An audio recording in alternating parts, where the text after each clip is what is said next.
पंचमी कौन सी तिथि? पंचमी। चाहे वो शुक्ल पक्ष की हो चाहे वो कृष्ण पक्ष की।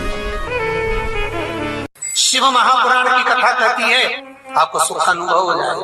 कार्य सिद्ध। जिंदगी में कभी संपदा कम नहीं हो सकती, संपदा बढ़ती चली जाती है। संपदा घट नहीं सकती, बढ़ेगी और घटेगी। कष्ट नहीं आ सकता, रोग बीमारी तकलीफ नहीं आ सकती। आपके लिए तो लाभदायक है, समझ लो ये कथा। शास्त्र कहता है कि जिसके घर में संपदा की कमी हो, पैसा आ ही नहीं रहा हो, सब दूर उलझ गया हो, बहुत टेंशन चल रहा हो, पंचमी तिथि के दिन गन्ने का रस, गन्ने का रस जानते हो? ईख का रस, गन्ने का रस तुलसी जी के क्यारे में हाथ में लेकर 7 बार अपना नाम और गोत्र बोलकर छोड़ दो। जिंदगी में 3 साल में तो करोड़पति बनकर बैठ जाओगे, कभी लक्ष्मी की कमी नहीं आ सकती। तैयारी में बैठे रहोगे कि फिर पंचमी तिथि आए। 3 मंत्रों का स्मरण शिव महापुराण में कहा गया। पहला ओम नमः शिवाय, दूसरा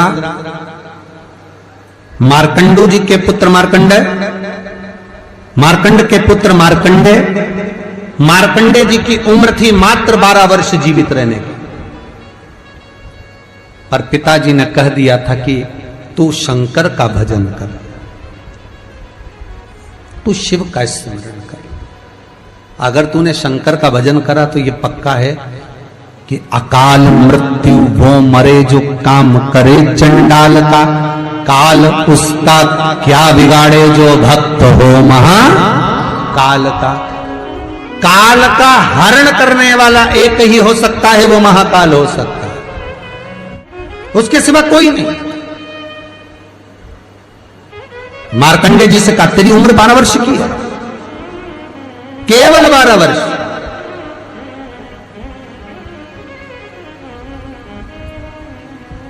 पूछा पिता जी से चरण पकड़कर मार्कंडेय जी पूछते हैं मैं 12 वर्ष बाद मर जाऊंगा? हाँ, प्राण छूट जाएंगे। हाँ, कथा सुनी थी पिताजी के मुख से कि यमराज आता है, पाड़े पर बैठकर गदा लेकर आता है, बड़ी बड़ी मूंछें हैं, काला स्वरूप है, मुकुट सोने का पहनता है, हीरे का, उसमें एक रतन लगा होता है, गले में भी स्वर्ण, उसमें हीरे जड़े होते हैं, काला विग्रह होता है यमराज का, और वो अपने दूतों के साथ आकर पास डालकर बांध कर ले जाता है। तो उस मार्कंडेय को वो चरित्र याद। आज अंतिम दिन 12 वर्ष की वो घड़ी, वो पल, वो क्षण आ गया जब मार्कंडेय जी के प्राण छूटना है। समय आ गया। मार्कंडेय जी के पिता जी से कहा जाओ और जाकर आप शंकर की भक्ति में रम जाओ। पिताजी और माताजी भी लग गए, मार्कंडेय जी भी लग गए। मार्कंडेय जी को लेने के लिए यमदूत आ गए, डर गया। थोड़ी देर बाद यमदूत देखे कि शंकर का अनुमोदन कर रहा है, वापिस चले गए। यमराज आ गया, वही पाड़े पर बैठकर, वही भैंसे पर बैठकर, वही काला स्वरूप। डर लग गया 12 साल के बच्चे को। उसने शंकर का शिवलिंग पकड़ लिया, गले से लगा लिया, शंभो मुझे डर लग रहा है, शंकर मुझे भय लग रहा है। और तब तेज तेज महामृत्युंजय मंत्र को, वैदिक मंत्र को पुकारना प्रारंभ करा। जब 33 अक्षर के उस महामृत्युंजय मंत्र को पुकारा, शंकर सामने खड़ा हो गया। यमराज पीछे हट गया कि ये अब मेरा है, इसको तू नहीं मार सकता।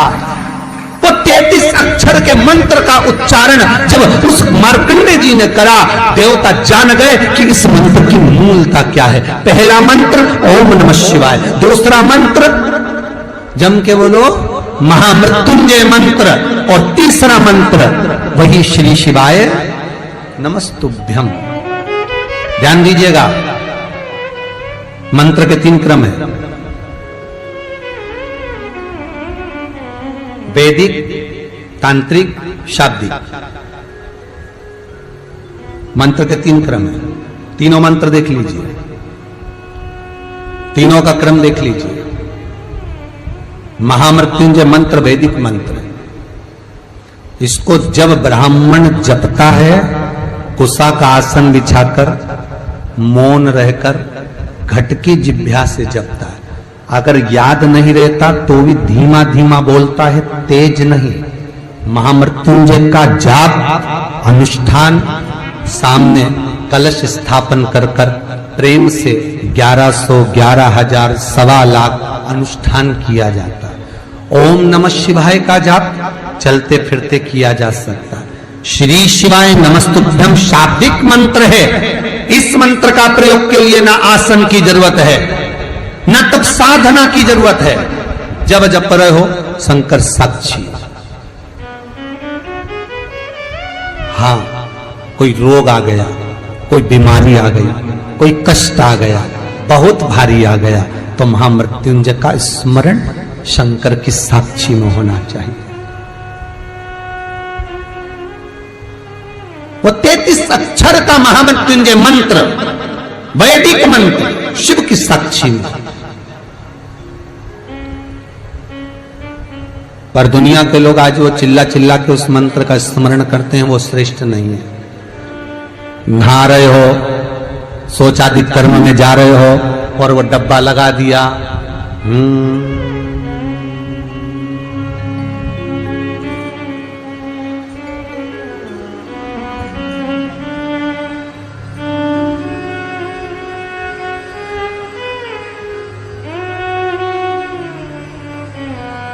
अब मंत्र चल रहा है, आप मन से बोलिए, बोलना आवाज नहीं आना चाहिए। आज भी स्कंद पुराण कहती है कि भगवान शंकर ने अन्नपूर्णा के दरवाजे पर पहुंचकर जब काशी में भिक्षा मांगी थी तो अन्नपूर्णा ने कहा था, ए शंकर, मैं उस गरीब से गरीब व्यक्ति का भी भंडार भर के रखूंगी, बस एक गलती नहीं होना चाहिए कि जहां भोजन बने उस स्थान पर बैठकर, उस स्थान पर खड़े होकर भोजन बनाते समय उस भंडार गृह में जूता नहीं होना चाहिए। तो तुम्हें भर दूंगी भंडार।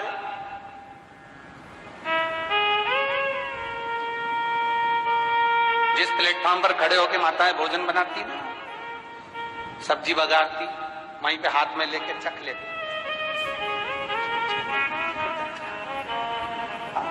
मई हरियो जगदम्बा, विचार तो करो।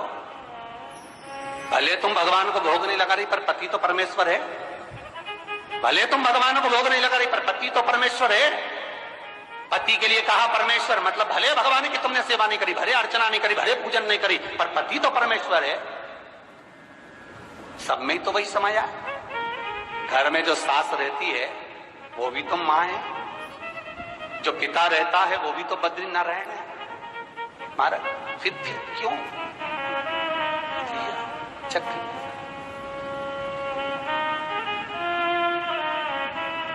तुम चक कर भी बनाना तो भी तुम्हारे घर में स्वाद नहीं रहेगा। और जिस मंदिर में, आश्रम में, भंडारे में जब तक भगवान का भोग नहीं लगता तब तक चखा नहीं जाता, चाहे नमक डला ना डला, मिर्ची डली ना डली, शक्कर डली ना डली, भंडारे के भोजन में जो मिला दिया, आखिरी में फिर भगवान ने अगर पा लिया तब चखा गया कि अब भोजन में स्वाद है कि नहीं है। तो कभी अन्नकूट की जो सामग्री बनती है, सब्जी बनती है, राम भाजी बनती है, राम भाजा बनता है, मिक्स वेज सब्जी बनती है, भगवान के भंडारे की कद्दू की सब्जी बनती है, उसमें आप भले मिर्ची ना डली, नमक ना डला, फिर भी घर में एक पूरी खाते होगे, वहां 4 निपटा क्या होगा? क्यों? क्योंकि वहां अन्नपूर्णा स्वयं देने के लिए तैयार खड़ी है। और हमारे घर में तुम चक चक के बना रही, बेटे को दूध भी दे रही तो बोतल में से 2 बूंद टपका के पहले चक ले रही। बाहर चले जाओ, बाहर चख सकते हो, बाहर जा कर पाओ, फिर बच्चे के लिए दूध में शक्कर मिला लो। चाय बनाते हुए गैस के ऊपर चाय रखी है, मई उकल रही, मई से चाय की चन्नी से लेके फिर चख गई। कैसे आए रे अन्नपूर्णा, ये तो बताओ। लोग कहते हैं हमारे घर में सारा सुख है गुरुजी, पर शांति नहीं है। हमने शांति ना जाने चली गई क्योंकि किचन में किच किच भरा गई। शांति कहां से होगी?